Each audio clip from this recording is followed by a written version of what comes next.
Writing and Speaking, March 2012. I'm not a very good speaker. I say a lot. Sometimes I have to pause when I lose my train of thought. I wish I were a better speaker. But I don't wish I were a better speaker like I wish I were a better writer.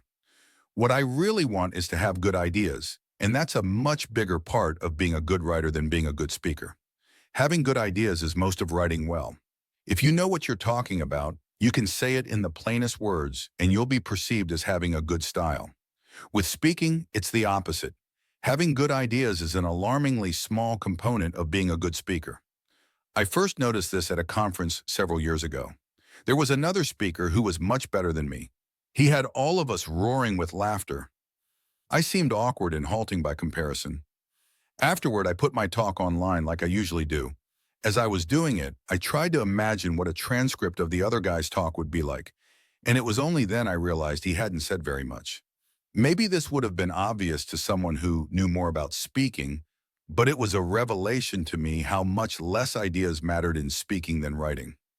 A few years later, I heard a talk by someone who was not merely a better speaker than me, but a famous speaker. Boy, was he good. So I decided I'd pay close attention to what he said to learn how he did it. After about 10 sentences, I found myself thinking, I don't want to be a good speaker. Being a really good speaker is not merely orthogonal to having good ideas, but in many ways pushes you in the opposite direction. For example, when I give a talk, I usually write it out beforehand. I know that's a mistake. I know delivering a pre-written talk makes it harder to engage with an audience. The way to get the attention of an audience is to give them your full attention. And when you're delivering a pre-written talk, your attention is always divided between the audience and the talk, even if you've memorized it. If you want to engage an audience, it's better to start with no more than an outline of what you want to say and ad-lib the individual sentences. But if you do that, you might spend no more time thinking about each sentence than it takes to say it.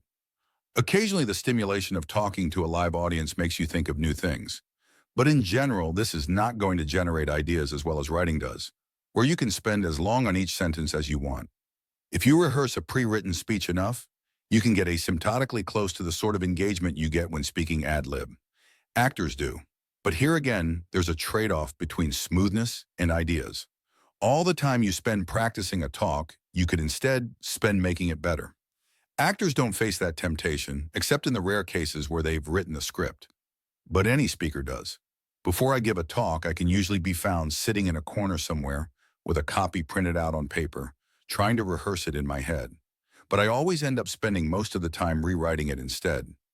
Every talk I give ends up being given from a manuscript full of things crossed out and rewritten, which of course makes me even more, because I haven't had any time to practice the new bits. Depending on your audience, there are even worse trade-offs than these.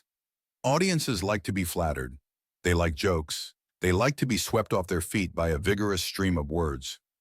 As you decrease the intelligence of the audience, being a good speaker is increasingly a matter of being a good bullshitter. That's true in writing too, of course, but the descent is steeper with talks. Any given person is dumber as a member of an audience than as a reader. Just as a speaker ad-libbing can only spend as long thinking about each sentence as it takes to say it, a person hearing a talk can only spend as long thinking about each sentence as it takes to hear it. Plus, people in an audience are always affected by the reactions of those around them, and the reactions that spread from person to person in an audience are disproportionately the more brutish sort. Just as low notes travel through walls better than high ones, every audience is an incipient mob, and a good speaker uses that. Part of the reason I laughed so much at the talk by the good speaker at that conference was that everyone else did. So are talks useless? They're certainly inferior to the written word as a source of ideas. But that's not all talks are good for. When I go to a talk, it's usually because I'm interested in the speaker. Listening to a talk is the closest most of us can get to having a conversation with someone like the president, who doesn't have time to meet individually with all the people who want to meet him. Talks are also good at motivating me to do things.